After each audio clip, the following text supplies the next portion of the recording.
दोस्तों नमस्कार। एनसीईआरटी गणित कक्षा 10वीं में आप सभी का स्वागत है। आज हम प्रश्नावली 3.2 का प्रश्न संख्या 1 को पहला को हल करें। निम्न समस्याओं में रैखिक समीकरण को युग्म में बनाइए और उनके ग्राफीय विधि से हल ज्ञात कीजिए।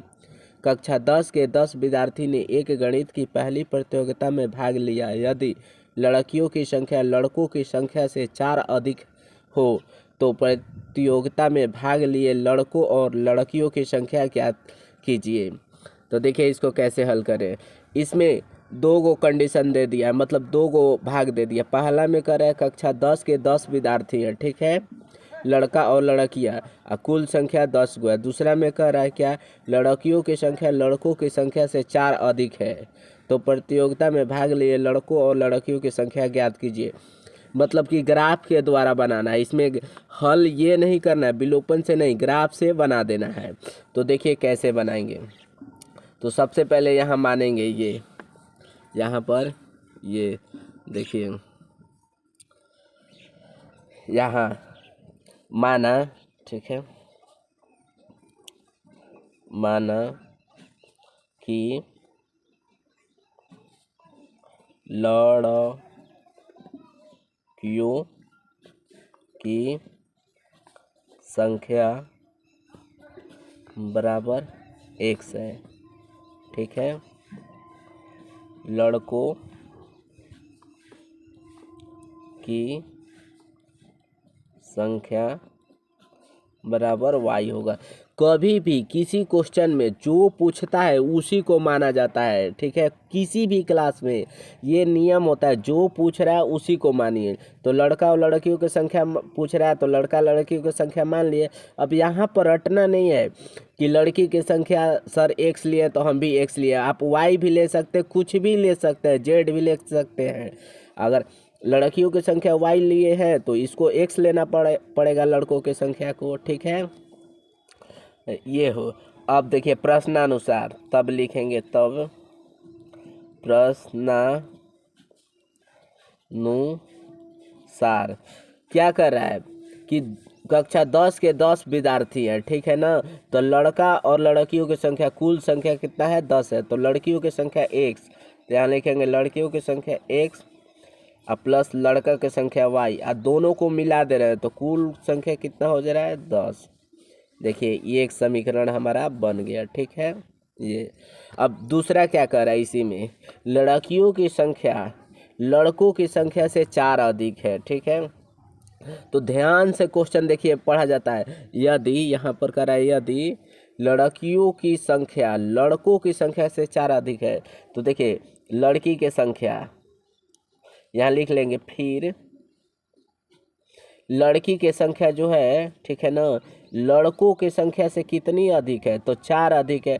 वही तो क्वेश्चन पूछ रहा है। लोग यही पता नहीं चलता है कि किस में 4 जोड़े। बहुत लोग सोचते हैं कि लड़की 4 अधिक है तो 4 इसी में कर देंगे, ठीक है ना, लेकिन ऐसा नहीं होता है। क्वेश्चन में यहाँ देखिए, धीरे धीरे पढ़िए। यदि लड़कियों की संख्या, ये लड़की की संख्या लड़कों की संख्या से 4 अधिक है, मतलब कि हाँ ये लड़का है इसी में 4 अधिक है, ठीक है ना। तो वही लिखेंगे, लड़कों की संख्या से 4 अधिक है। अब इसको हल कर लेंगे, x ये बराबर के इधर आ जाएगा तो माइनस y बराबर ये 4, ठीक है। ये हो गया हमारा समीकरण नंबर 2। अब इसका ग्राफ निकाल देंगे, ठीक है। तो देखिए ग्राफ निकालने के लिए क्या करते हैं, ग्राफ निकालने के लिए पहले भुज कोटि बनाते हैं। यहाँ पहले दोनों समीकरण लिख ले रहे हैं, जो दोनों समीकरण आया है। यहाँ देखिए x plus y equal to 10 और दूसरा है x minus y equal to 4। ये समीकरण 1 है, ये समीकरण 2 है। अब इसको ग्राफ से हमको हल करना है। तो ग्राफ बनाने के लिए देखिए क्या नियम है। सबसे पहले समीकरण 1 लेते हैं। यहाँ पर ध्यान से समझिएगा, सारे में एक ही तरह का होता है। तो समीकरण 1 को लिए, 1 से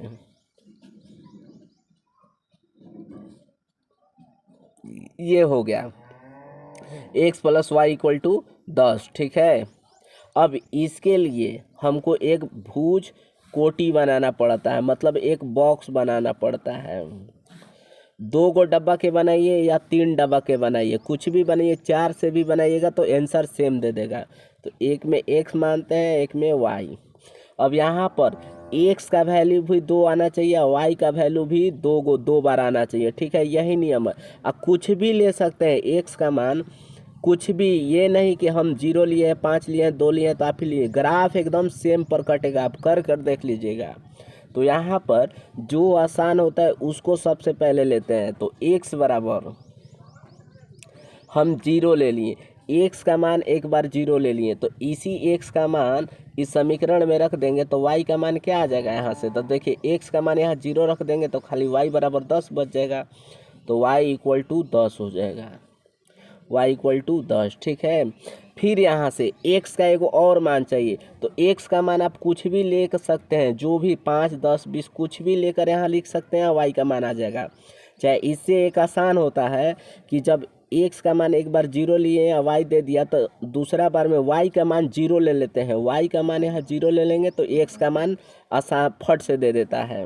तो यहाँ फिर लिखेंगे y इक्वल टू 0 ले लिए। अब दूसरे में देखिए y इक्वल टू यहाँ पर 0 ले लिए तो x बराबर क्या हो जाएगा, तो इस y को वो मान 0 यहाँ रख देंगे तो x बराबर केवल 10 हो जाएगा, तो x बराबर ये 10 हो जाएगा, ठीक है। एक हमारा भुज कोटि प्राप्त हो गया। अब दूसरा देखिए, समीकरण 2 से देखिए x माइनस 4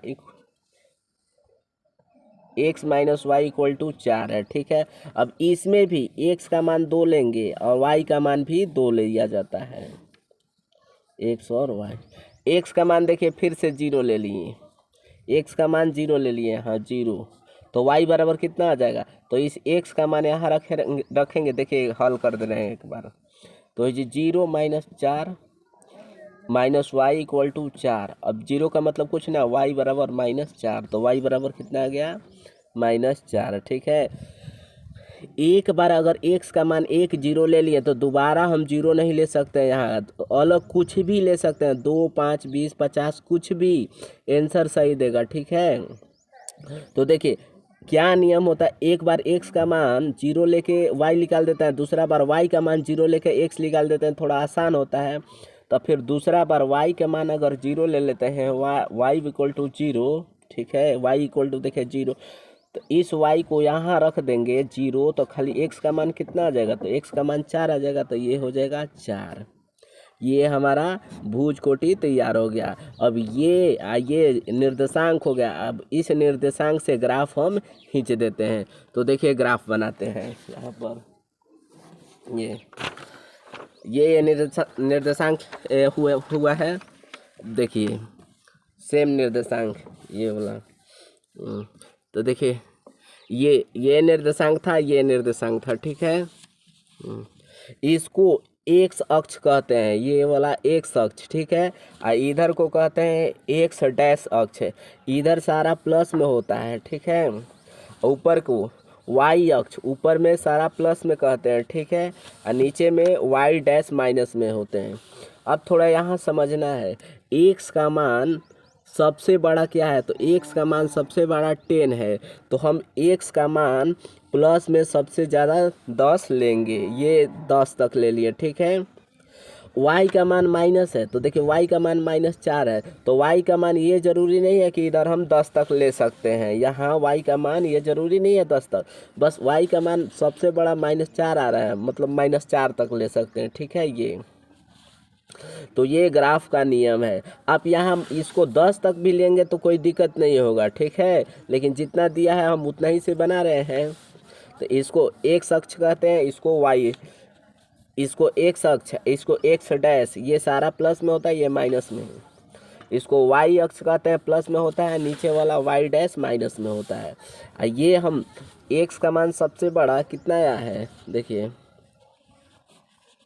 x का मान यहाँ पर दिखाई दे रहा है ना, x का मान सबसे बड़ा 10 है, तो इसीलिए हम इधर 10 ले लिए हैं। y का मान भी देखिए, y का मान 10 है सबसे बड़ा, तो ऊपर में y ले लिए हैं।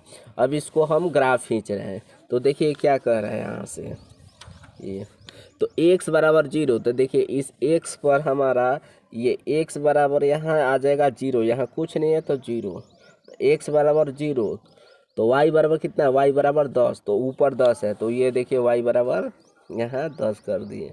अब दोनों को मिलाएंगे तो यहीं आएगा, ठीक है। दूसरा में x बराबर 10 है, तो अब यहाँ देखिए ये x बराबर 10 है और y बराबर कितना है, तो देखिए y बराबर है 0, तो y बराबर यहाँ पर 0 हो जाएगा। ये दोनों को मिलाएंगे तो अब ये वाला ठीक है, और ये वाला को यहाँ से ऐसे लाइनिंग खींच देते हैं, ठीक है। तो देखिए लाइन हम खींच रहे हैं, ये वाला दोनों 10-10 पर कटा है, तो ये देखिए यहाँ से हम एक लाइनिंग खींच लिए, ठीक है। ये अब दूसरे के लिए दूसरा निर्देशांक, तो देखिए x बराबर 0, ठीक है। तो यहाँ देखिए x बराबर 0, तो यहाँ है x बराबर 0 और y बराबर क्या, y बराबर -4, तो -4 देखिए ये नीचे में है, तो y बराबर -4 यहाँ लगा दे रहे हैं। अब x बराबर ये 0 और -4, तो दोनों का कटिंग पॉइंट यही होगा, तो ये हो जाएगा, ठीक है। दूसरा में देखिए x बराबर क्या है, 4 है, x बराबर देखिए यहाँ 4, ये x बराबर +4 और y बराबर क्या है 0, तो y का मान देखिए कहाँ है, यहाँ है y का मान 0, तो इसका कटिंग पॉइंट यही हो जाएगा। अब ये दोनों को हम कट कर देंगे, इसको, ठीक है। ये पॉइंट को है, ये पॉइंट को सेंटर पर कट नहीं किया जाता है, बहुत लोग यही ऐसे कर देते हैं, ये वाला कट कर देते हैं यहाँ पर। ये देखिए ये हो जाएगा हमारा ये कटिंग पॉइंट। अब आंसर क्या लिखते हैं इसमें, जहाँ कट करता है, ठीक है, ये चीज़, ये देखिए जहाँ पर कट ये करता है वही हमारा फाइनल आंसर है, तो इसको हम x कहते हैं। यहाँ पर देखिए नीचे में x, तो x के जगह पर कितना कटा है, तो x के जगह पर 7 है, और ऊपर वाला y कहते हैं, तो y कितना पर कटा है, y बराबर 3, तो ये 3 है। x का मान हमेशा पहले लिखते हैं, y का मान बाद में लिखते हैं, निर्देशांक का ये नियम होता है, गलत मत करिएगा। कभी भी हम पहले x का मान लिखते हैं, तो देखिए ये x वाला नीचे है तो 7 पर कटा है, तो 7, और y वाला ऊपर है तो y। अब ये देखिए, तो इसको हम x कहते हैं, इसको y कहते हैं। अब क्या माने, x किसको माने, लड़का को कि लड़की को, ठीक है। तो यहाँ देखिए x किसको माने हैं, तो x हम लड़कियों की संख्या को माने, देखिए लड़कियों की संख्या यहाँ, तो ये हो जाएगा लड़कियों की संख्या 7 हो जाएगा, ठीक है। तो हम यहाँ लिख सकते हैं लड़कियों की संख्या = 7 को, ठीक है। और y लड़का को माना है, तो लड़का की संख्या हो जाएगा कितना, 3, तो यही हमारा आंसर दे देगा, ठीक है। अगर वीडियो पसंद है तो इसे एक लाइक शेयर सब्सक्राइब कर दीजिएगा। थैंक्स।